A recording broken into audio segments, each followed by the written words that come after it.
Cypress Development Corp's flagship lithium project is located just east of Albemarle's Silver Peak mine in the heart of Clayton Valley, Nevada. A 12-hole exploration drill program for lithium-enriched claystone on Cypress's 100% controlled properties is now underway. Cypress Development Corp trades on the TSX Venture Exchange, symbol CYP, the Pink CYDVF, and on Frankfurt's C1Z1. For more information, please visit our website, cypressdevelopmentcorp.com. You're listening to HowStreet.com radio, available online at TalkDigitalNetwork.com. Welcome to HowStreet.com radio, the online source for market opinions. Here is Jim Goddard.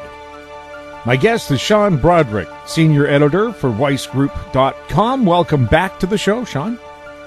Thanks very much for having me on. As they say, Chinese proverb, may you live in interesting times. It looks like we're right in the middle of it if you look at the stock market. Yeah, Tuesday saw a very nice bounce, but Monday just saw just a horrible decline. The Dow had its worst day in more than 8 months. The NASDAQ had its biggest decline from a positive position. In other words, it's like biggest U-turn in like more than 3 years. And the funny thing is, what is driving things up and down right now is news out of the White House. This is, at least in the very short term, we are seeing the market move in huge moves in either direction, just depending on what people hear out of the White House, whether it's by presidential tweet, whether it's by an interview, whether it's by a rumor that they're going to slap more tariffs on China. And it just makes it very frustrating for, I would say, investors and traders, because you don't know what's coming next, so it's hard to take any kind of a really fundamental position. Yes, I was going to say, is there any place you can sit if you want to be in the markets and consider yourself bulletproof? Bulletproof, no.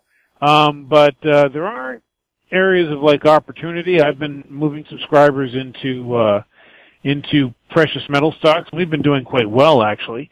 But I think we will continue to see islands of strength, but the big, broad market trend, despite Tuesday's big rally, could continue to be down. And so I think people should be prepared for that. I sent my SCI subscribers a chart showing, what's going on with the S&P 500. And there's just a lot of uncertainty that's being priced in. Basically, that's the problem. It's not just tweets from the White House. It's not just the trade war with China. It's the fact that people think that the Fed is hiking rates too quickly, and in fact, President Trump is one of those people who thinks that. We're seeing a slowdown in global economic growth with news of weakness out of China. Everyone's worried about what the midterm elections mean, and as long as we have that uncertainty, it's hard for people to really go long anything. We have worries that the U.S. economy is in the late stages of its expansion. Whether it's true or not, combined with the other stuff, it just adds to the uncertainty and the worry. We have a Brexit looming in Britain. We have Italy's worsening budget crisis. We have just U.S. companies reporting slowing earnings growth, or else they are also reporting that these trade war tariffs are now hitting earnings. We are seeing much higher deficits. We're seeing major cracks in the housing market. And one serious problem is that, at least for the last 2 weeks or so, the smart money has been selling into the close. There's a thing called the Smart Money Index, which actually measures market activity at the open for the first hour, and then market activity in the last half hour of the day. And the smart money has been using that time to sell. And they just see how much the stocks run up during the day, and they sell. Until that changes, it will be hard for the market to rally. Now, the chart that I sent my subscribers yesterday showed the big channel that we've had in stocks in the S&P 500 since 2009. We actually broke out of that channel to the upside. Now we're back in that channel. There is support, and that's about 3% away, and we could see a bounce from there. And but really, I think that we could spend some more time within this channel, maybe work lower. Now, you had a good day on Tuesday. That makes everybody feel happy. All your stuff goes higher. I don't blame them. But just understand that with all the uncertainty that we have in the market around earnings, around the global economy, all that stuff, that just makes it hard for the market to move higher in the way that people had grown accustomed to. So you have to look for those pockets of strength, right? And so that is, things like gold, but other areas of strength are things like soft drinks, restaurants, mobile telecom, consumer stuff, automobiles, strangely enough, even though we have some horrible sales numbers out of China and out of individual automakers, REITs, utilities, those are the things that are actually showing progress in this market. That doesn't mean that their progress has to continue, but if you're looking for islands of strength, those are the kinds of things you look for. We'll have more with Sean Brodrick right after the break. Media recognition from Bloomberg, Reuters, recycling trade publications, patented process for 100% recovery of critical metals, including cobalt, lithium, nickel, manganese, aluminum. American Manganese is focused on recycling lithium-ion batteries for electric vehicles. American Manganese trades on the TSX Venture, AMY, the US, AMYZF, and Frankfurt 2AM. For more information, visit AmericanManganeseInc.com or phone me, Larry Ray, at 778-574-4444.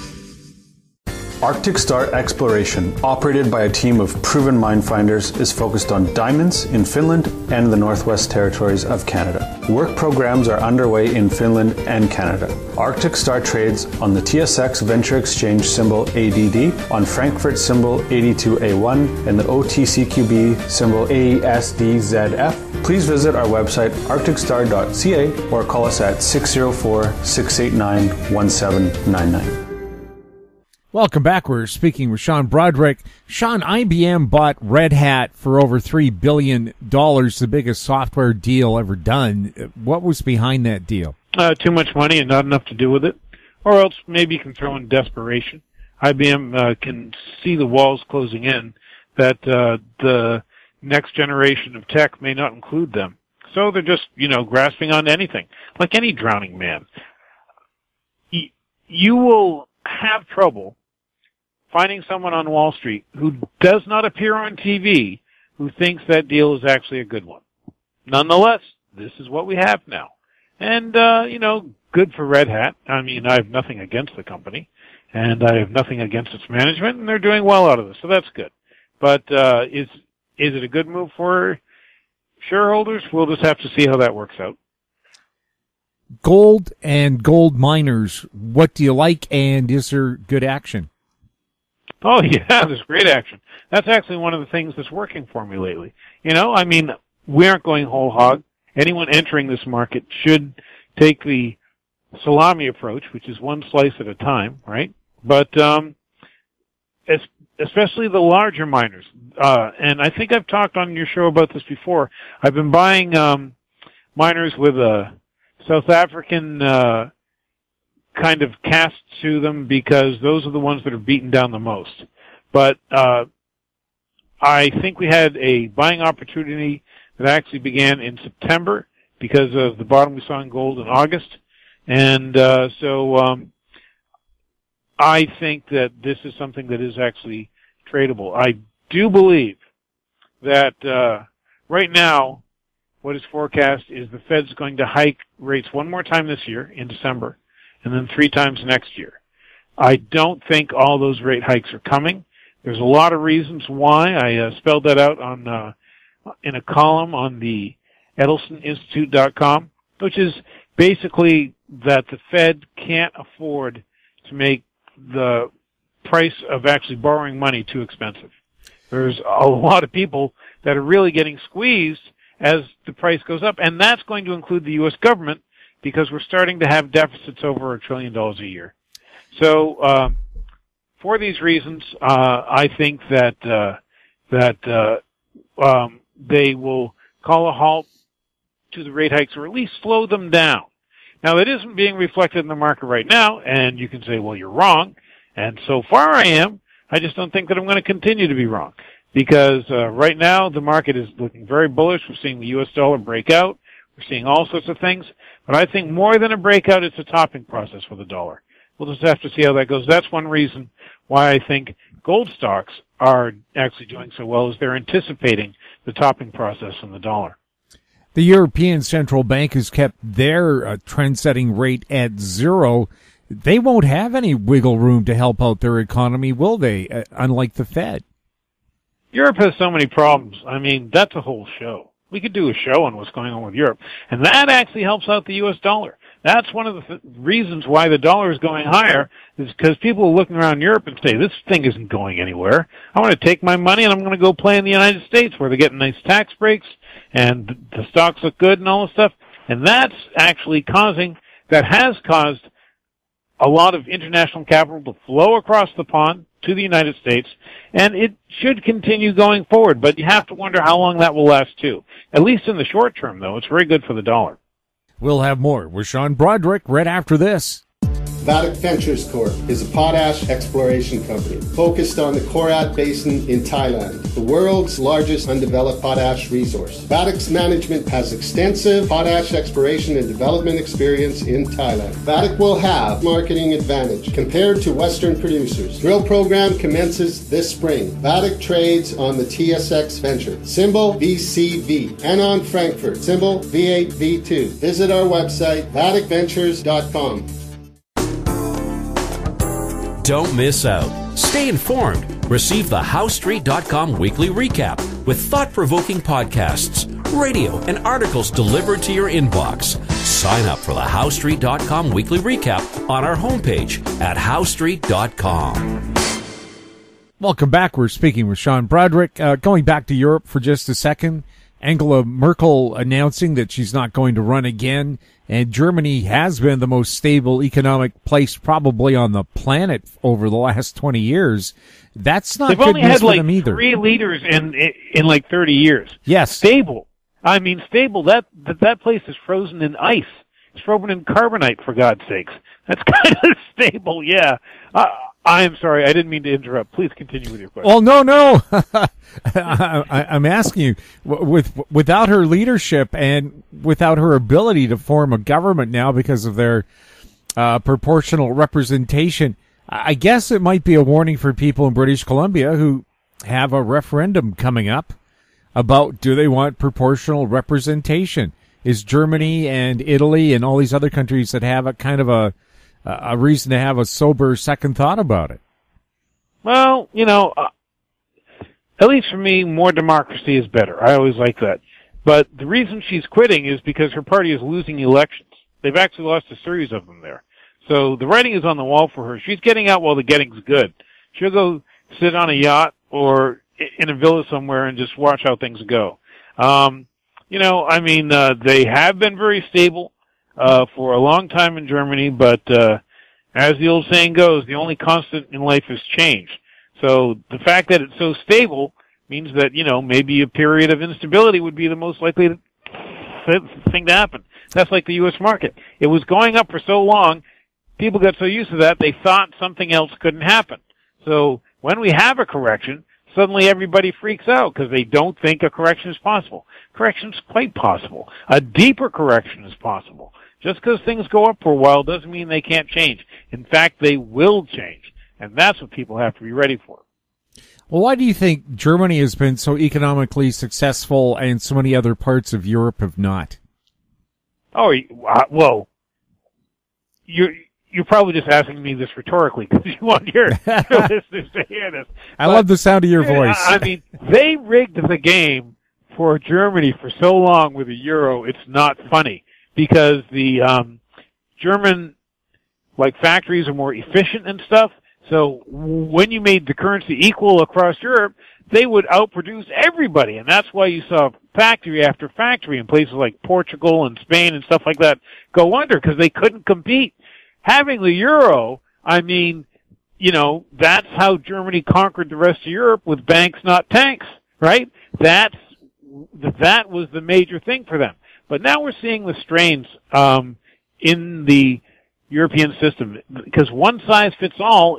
It's really, really tough, especially when you have the leadership of Europe not paying attention to what the people are saying, which is, we're seeing like all these refugees come in, we'd really rather not have this, and like not only are they told, well, actually you need to rethink that, they're told, well, you're bigots and like all this stuff, and that kind of thing sets up a conflict. There's that, there's the economic stuff, which we already talked about. There are other problems as well in Europe, which really makes it like a simmering pot. So is this thing going to boil over? I don't know. But I know that's another reason why the money in Europe is looking for someplace else to go. Japan is just not that attractive right now, and that has helped out the U.S., or at least so far. But again, things can change in that too. We've seen money flowing into the U.S. for a long time. It could continue for a while, but things may change soon. And then if the dollar loses that prop, that's actually going to be kind of bad. I have friends who are in the investing industry who keep trying to push emerging markets on me, saying, this is what you need to look at. This is going to be great. They've been saying that for so long. I mean, it's actually become a part of their personality. And yet emerging markets continue to be a doormat. At some point that's going to be true. I mean, look at uranium stocks. They were a doormat forever, and then they perked up. So, things do change. But right now, looking at things right now, you're just thinking, well, it's really not the time for emerging markets now. Maybe it will be soon, but it isn't right now. What's happening with uranium? Well, uranium's been slowly edging higher. The problem has been the uranium stocks have been in correction mode for a month now, longer actually. And so that's been tough on the entire industry. It was actually a good time to look at your portfolio, see what's working, see what's not working, get rid of the stuff that's not working, and just tighten down and focus on the things that are working. There's actually some real potential there, especially as the price edges higher. There's a lot of potential in there, especially when you combine it with vanadium, which people who are listening might be saying, but that doesn't make any sense because uranium's a energy metal and like vanadium is like something used in steel. Yes, but deposits can occur in the same place. There's a couple of companies that actually have uranium and vanadium deposits, and the price of vanadium, I mean, that thing's just gone ballistic. It's great. I have a great chart on that, which in fact I'll be showing during one of my presentations at the New Orleans Investment Conference this weekend. I'll be speaking on Friday, Saturday, and Sunday, and I hope people show up for that because I'm very excited about uranium. I think it's a generational opportunity right now, but vanadium, I mean, that's already blasting off, and the stock trade for literal pennies. So when you look at that thing, there's just some real opportunity there. Sean, thank you so much for chatting with us. Thanks. I had a great time as usual. My guest has been Sean Brodrick, Senior Editor for WeissGroup.com. If you have any questions for Sean or any of our other guests, you can send them to info@HowStreet.com. I'm Jim Goddard. Thanks for listening. Comments made on HowStreet.com radio are an expression of opinion only and should not be construed in any matter whatsoever as recommendations to buy or sell any financial instrument at any time. Available online at TalkDigitalNetwork.com. HowStreet.com radio is a production of HowStreet Media Incorporated.